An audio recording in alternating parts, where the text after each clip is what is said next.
This is Scotty Reed for New Abolitionist Radio, which airs on the Black Talk Radio Network every Wednesday night at 8 o'clock p.m. Eastern Time. You could tune in and hear myself and Max Parthis as well as Yohanan Elia. We are new abolitionists, and our goal is to end 21st century slavery and human trafficking. Now, I'm up pretty late, so please excuse my appearance. It's like approaching 2 a.m. in the morning, but I was on btrcommunity.com, and one of the members posted an article about the CEO of AT&T making a comment about Black Lives Matter at some kind of conference, internal conference, employees only, but he talks about people don't want to talk about racism, basically. And but he opened up a door, and I'm glad that he opened up that door, because we have mentioned AT&T on our broadcast in the past. So let me just show you a couple of things here as I navigate on the screen. Let's take a look at this article that was published. AT&T CEO passionately defends Black Lives Matter. This is a screenshot. You can go to CNET. That's where it's published. You just Google that headline. You'll be able to find it. But it says I could read it a little bit. There was no mincing of words at an AT&T employee meeting that focused on bridging racial divide or bridging the racial divide. This is a quote from what is his name? Ryan Stevenson, who is the CEO, I believe. But anyway, this is what he had to say. Our communities are being destroyed by racial tension, and we're too polite to talk about it. AT&T CEO, what is that name? Rachel Stevenson. I can't make out his first name. I apologize, but he'll be easy to look at. So, but I have a message for him. Our communities are not being destroyed by racial tension. Our communities are being destroyed by racism under the guise of white supremacy, which is based in the slave codes, which have never truly been abolished, which leads me to make the statement that slavery has never been abolished in this country. So that's what he said, right? Now, he said this in the wake of there being a nationwide prison strike against prison slavery, which has been totally ignored for 3 weeks now by the corporate media, your CNNs, your MSNBCs, all of them. They have been ignoring this historic. It's the United States largest prison strike, and I would, look at it more correctly as slavery, because the 13th Amendment never abolished slavery, and it made an exception clause. It put an exception clause in there if you get convicted of crime. And after 1865, we call it post 1865 slavery. They passed black codes. They developed the convict leasing system, and then just arrested people over made up crimes like they do today. That's what the drug war is about. And they target black people with these laws, primarily followed by other non-white people like your Hispanics and Native Americans, and then the poor white people, obviously. So AT&T, I have long identified as a company that, well, others identified them, but I have long known that they utilize prison slave labor. And so I just wanted to make sure before I did this video that that information was in fact correct. So those were sources that I found like a year or so ago. I found another source that just came out this year in June that says AT&T is using prison slave labor and only paying $2 a day slave wages to the people that are manning their telephones. And here's the kicker. I used to work in a call center, and now they have prisoners doing call center work. Now I know people who was making up to $60,000 just answering phones for like Sprint PCS at the time. Now I guess it's just Sprint. $60,000 a year, and those jobs are no longer being outsourced overseas to countries like India because Americans complain about the accents and the people not being able to understand them. So how did they solve that problem? Not by bringing those jobs back and hiring people not in prison, but utilizing prison slave labor because they speak English. They are in fact Americans who have been enslaved over made up crimes, and corporations like AT&T take advantage of that. So let's go to this website. This is Return to Now.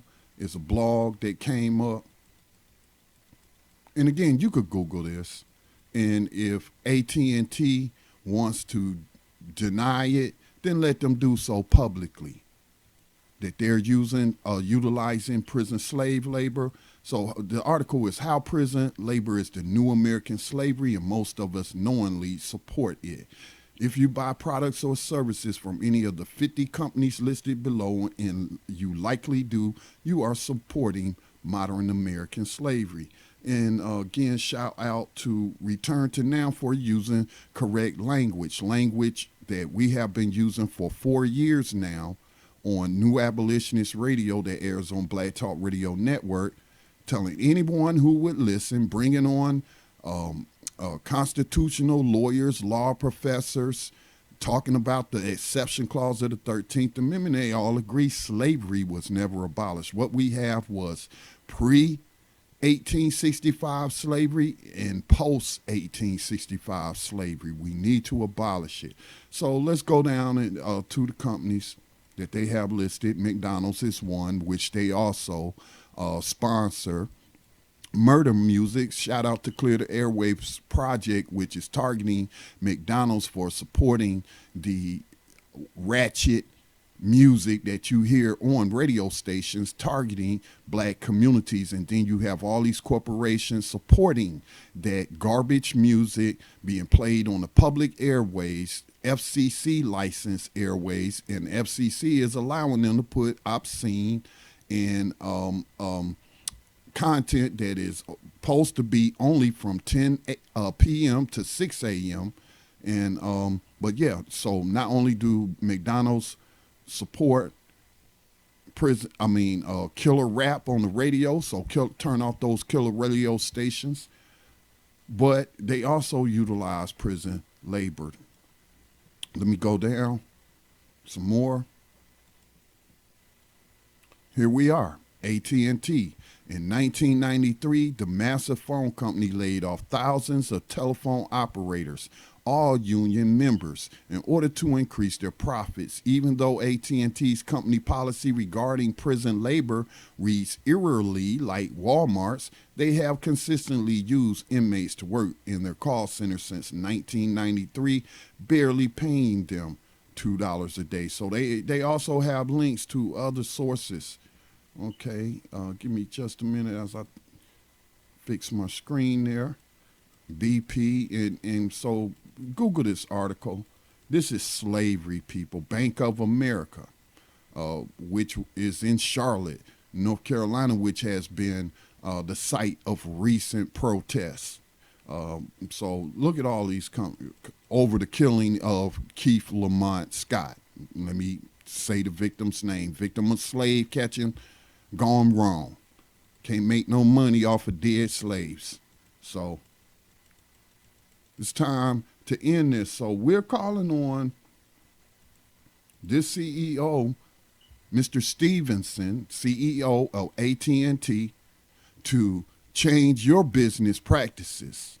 If you're going to utilize labor that is in prison, you need to pay them $15 an hour like you would pay somebody on the outside. They have families, they have children, they have elderly parents, and it is time out for slavery.